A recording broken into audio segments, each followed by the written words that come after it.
Art है, कला है, आपको समझना पड़ेगा कब क्या हुआ, कब एक दूसरे से रिलेटेड रहता है। अमेरिका के डिसीजन पे यूरोपीय यूनियन का डिसीजन भी क्या रहता है। इजराइल कभी भी यूरोपीय यूनियन और अमेरिका के खिलाफ डिसीजन नहीं ले सकता। तो जब धीरे धीरे पढ़ते जाएंगे तो 3 महीना 4 महीना तो आपको इस बात पे लग जाएंगे कि अब आप उस लायक हुए हैं। लास्ट में पढ़ेंगे तो यहाँ डूबेंगे। साइंस एंड टेक का पोर्शन अच्छा खासा डुबा देगा आपको। ऊपर ऊपर पढ़ेंगे, जैसे सर ने बोला जनरल साइंस नाम ही चेंज कर देना चाहिए उसका, रियलिटी में नहीं चेंज कर देना चाहिए। नहीं पूछता है जनरल साइंस, वो साइंस एंड टेक पूछता है, लेकिन बोलता क्या है जनरल साइंस। अब कौन यूपीएससी से को समझाने जाएगा, मान के बैठा है कि हम टीचर लोग से कंपटीशन में बैठा है, तो ऐसा लगता है ना टीचर से कंपटीशन में बैठा। और पीटी में क्या है कि आपका जो पोर्शन अच्छा लगेगा ना आप उसमें बहुत टाइम देते हैं। याद रखिएगा, रिजल्ट कभी भी आपके अच्छे हिस्सा से नहीं होता है, बल्कि रिजल्ट होता है अपने कमजोर हिस्सा को ठीक करने में, और ये कोई नहीं करना चाहता। देखिए, जिसका मैथ्स अच्छा होगा खूब मैथ्स पढ़ेगा, जिसका हिस्ट्री अच्छा होगा खूब हिस्ट्री पढ़ेगा। अरे तुम्हें टीचर नहीं बनना है, तुम्हें एग्जाम निकालना है, सबको ध्यान देना है यहाँ पे। और बहुत सारे ऐसे सब्जेक्ट है बहुत टाइम लेंगे लेकिन नंबर भी ठीक ठाक देंगे, लेकिन कुछ सब्जेक्ट में कम टाइम लेंगे नंबर भी एकदम सॉलिड देंगे। तो ये गलती नहीं करना, इक्वल टाइम देना है। मेंस में देखिए थोड़ा बहुत मेंस, अब इसमें क्या हो जाएगा, ऐसे आपका ऐसे, ये आपको क्या लगता है एक दिन में हो जाएगा? एक दिन में कभी नहीं होने वाला आपका। ऐसे भी स्ट्रक्चरिंग चाहिए आपको, स्ट्रक्चरिंग। ऐसे आप कुछ भी लिखिए, स्ट्रक्चर फॉर्मेट से होना चाहिए। यार कुछ तो स्ट्रक्चर हुआ होगा ना कि एक डिस्ट्रिक्ट मजिस्ट्रेट का ट्रांसफर होता है, अगला डिस्ट्रिक्ट मजिस्ट्रेट उस काम को वहीं से उठा लेता है। लेकिन आप में ऐसा कभी नहीं हो सकता कि आप किसी नोट्स को आधा बनाएं और दूसरा कोई आके उस नोट्स को फिर कंप्लीट बना के चल। कभी हुआ ऐसा? स्ट्रक्चर चाहिए, उसको समझिए इस चीज को।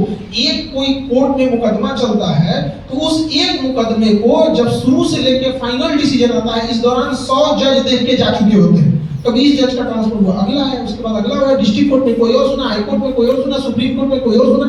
जबकि उस जज का अपना कोई पर्सनल मामला नहीं है, दिन भर में उसके पास यही सब चीजें आती हैं। कुछ तो फॉर्मेट है उन लोगों के पास जो इसी फॉर्मेट में सबको चलना है, वही आपसे ढूंढता है। लेकिन आपको लगता है कि नहीं, ऐसे में केवल नॉलेज चाहिए। नॉलेज के साथ साथ आपको क्या चाहिए? फॉर्मेट चाहिए। आपको आपके पास वो फॉर्मेट होना चाहिए। डे 1 में जैसे ही स्टार्ट होगा, फर्स्ट वीक में ही आपको 2 क्लास ले लिया जाएगा कि फॉर्मेटिंग का, ताकि जब आप न्यूज पढ़े या कुछ भी करें, डे 1 से लिखना चालू करें धीरे धीरे फॉर्मेट का। समझ आ रहा है कि नहीं आ रहा है? यहाँ पे 250 नंबर दे देता है। कितना नंबर? अच्छा खासा नंबर दे देता है। और आपने ईमानदारी से बता के देखिए कितना टाइम देते हैं, बहुत कम। ईमानदारी से देखिए। और वो लड़के कहते हैं कि हम यूपीएससी की तैयारी कर रहे हैं, तुम्हें खुद नहीं पता है कि कौन सा सब्जेक्ट पे कितना टाइम देना चाहिए। 250 नंबर का मार्क्स है, लास्ट में देता है तो ऐसे भी करना है। अरे यार तुम्हें तो स्टार्टिंग से होना चाहिए। लेकिन आप भी देखिएगा यूपीएससी के लड़कों की खराबी, वो हिस्ट्री, ज्योग्राफी, पॉलिटी, इकोनॉमिक्स को ही सब्जेक्ट मानता है, मेन सब्जेक्ट नहीं मानता है उसको, हिस्ट्री, ज्योग्राफी, पॉलिटी, इकोनॉमिक्स। जबकि 250 नंबर ऐसे दिया। भूल गए वहां पे 1000 नंबर का आपका जीएस, जीएस 1 2 3 4 ऐसे सेम टू यू कर देते हैं। ये सब कितने का? 250 का ऐसे कर देते हैं same to you, only ticket में। यानी जीएस टोटल कितने का हो गया? 1000। अब वो 250। अब इसमें देखिए क्या करेगा सब। हम आपको गलतियां दिखाने हैं। अगर आपको ऐसा लगेगा कि नहीं सर आपको नहीं पता है, हमको ज्यादा आइडिया है, ये गलती नहीं करते, तो आप रोक दीजिएगा। आप देखिएगा गौर से, यहाँ ऐसे पे ध्यान नहीं देगा। अब जीएस में आते हैं। जीएस 1 250 का अकेला सब्जेक्ट है, हिस्ट्री है, एंशिएंट हिस्ट्री है, कई पार्ट है इसके। जीएस 2 अकेला है नहीं है, जीएस 3 भी अकेला नहीं है, जीएस 4 एथिक्स अकेले है। एथिक्स क्या है? अकेले। एथिक्स को भी ऐसा सोचता है एथिक्स भी पढ़ना है, एथिक्स भी पढ़ना। अरे यार तुम्हारा 500 नंबर डुबा दिया तुम यहाँ पे। एक 250 में यहाँ से क्या ले गया? एथिक्स। और 250 नंबर का क्या ले गया है? ऐसे 500 नंबर डुबा दिए। अब खुद सोच के देखिए, ये लड़के करते हैं ये गलती, जबकि उनको ये पोर्शन स्ट्रॉन्ग रख लेना चाहिए, क्योंकि इसमें सेक्शनल कट ऑफ थोड़ी है। आपको ओवरऑल मेंस का नंबर जोड़ा, ऐसा थोड़ी है कि ऐसे में ज्यादा इसमें कम यहाँ पे। आप ये देखिए, ये वो पोर्शन है जिसमें आप 2 से 2.5 मंथ की क्लास में, मतलब 50-60 क्लास में एक अच्छा मार्क्स ले आ सकते हैं। लेकिन आप इसको कभी वैल्यू ही नहीं दी है। गलती याद रखिएगा, यूपीएससी को फेल करने में, जो एग्जाम में फेल होते हैं, बहुत कम लोगों को यूपीएससी फेल करती है। ज्यादा लोगों को टीचर्स और संस्थाओं ने फेल कर रखा है, अजीब चीज में फेल रखा है। आप सौतेला सबसे पूछिए, आप लोग खुद से सोच के देखिए। एक ज्योग्राफी देखिए, आप ज्योग्राफी के कितना बेहतरीन अप्रोच है। हर जगह काम आता है। जिसका ज्योग्राफी अच्छा नहीं उसको पता ही नहीं चलेगा। कर्नाटक के युद्ध को वो आज का कर्नाटक समझता है, कर्नाटक बार को आज का कर्नाटक समझता है, वो जहाँ भी बेंगलोर वाला कर्नाटक, पता ही नहीं उसको किधर है कर्नाटक। ऑस्ट्रिया की लड़ाई किधर हो रही है, वो ऑस्ट्रिया को ऑस्ट्रेलिया समझ रहा है, क्या करिएगा उसको। तो आप समझिए जो गलती कर रहे हैं मत कीजिए वहां पे। जो मजा आ रहा है कोई जरूरी नहीं, क्योंकि कई बार फिल्म खत्म होती है ना, बाद में पता चलता है जिसको लोग सबसे शरीफ समझ रहा था मेन गुंडा वही है, समझ गए ना। तो कभी कभी होता है जब तैयारी खत्म हो जाएगी, फेल हो जाएगी, तब समझ में आएगा जिसको सबसे ज्यादा समय दिया वही आपको फेल कराया। इन सब चीजों से थोड़ा सा आपको क्या करना है, बच के रहना।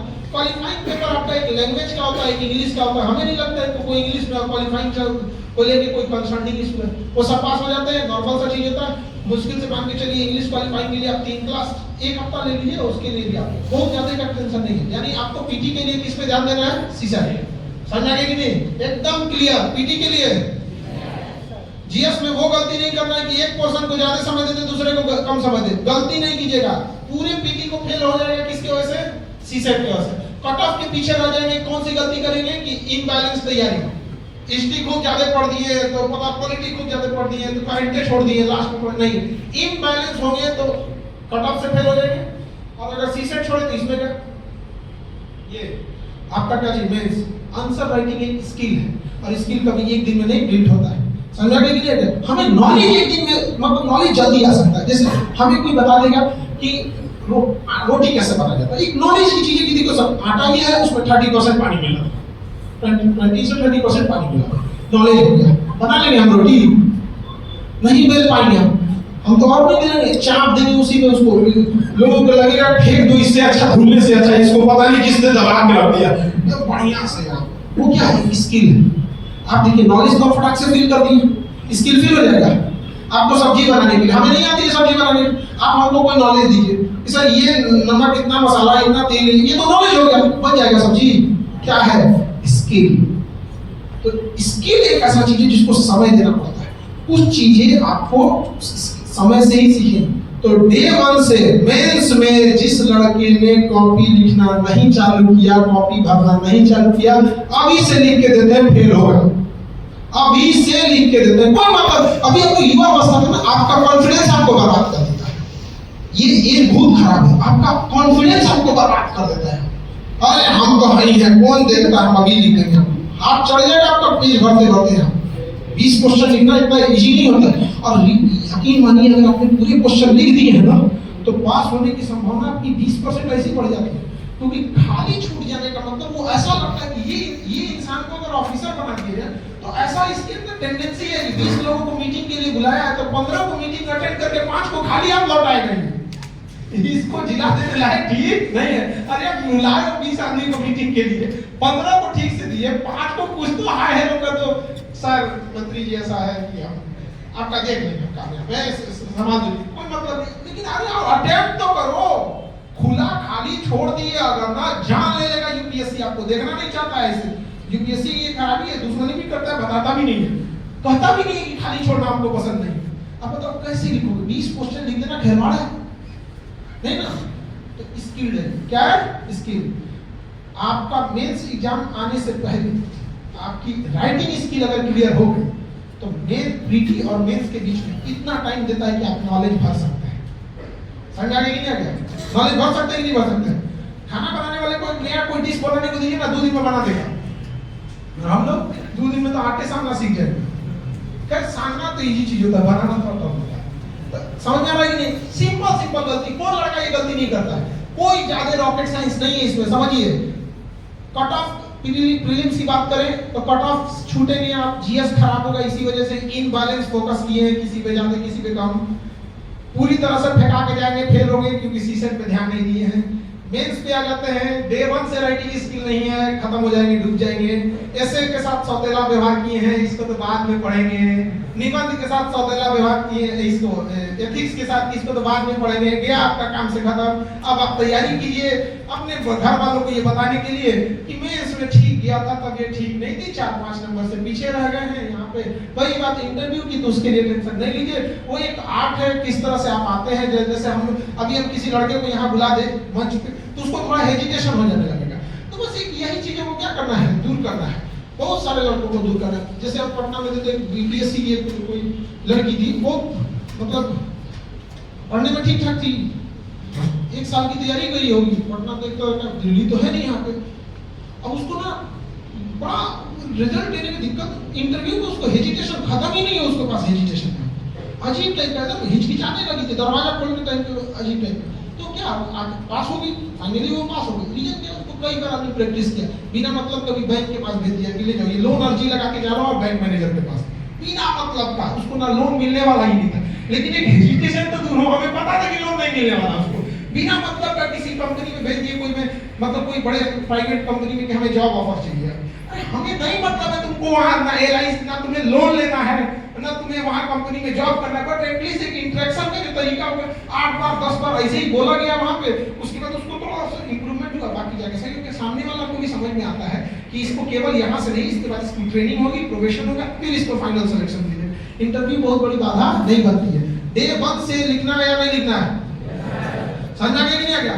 और कोशिश कीजिए जब आप विचारों को भी लाए ना तो सिस्टमेटिक ढंग से लाए, बात भी करें ना तो एक सिस्टमेटिक ढंग से लिखने के लिए आते। कुछ भी नहीं आ रहा है शुरुआत में, तो आज की दिनचर्या नहीं दीजिए, आपने क्या किया धीरे धीरे करके एक समय आएगा, आप सही हो जाइएगा। आपको आप जैसे लड़की लोग, आप ही लोग से कहते हैं हमें रोटी बनाने कैसे आएगा, या हम लड़की से पूछते हैं हमें तैरना कैसे आएगा, अरे यार रोटी बनाने के लिए बेलना पड़ेगा 2 बार, तैरने के लिए हमको पानी में उतरना पड़ेगा, तो लिखने के लिए हमें लिखना पड़ेगा। इतना भी समझ में नहीं आता है तो सपने देखना छोड़ दो। समझ गया? कोई बात, कोई दिक्कत, कोई डाउट? अब बाकी अब सचिन सर आपको पूरा डिटेल से बताते हैं, ठीक है सर?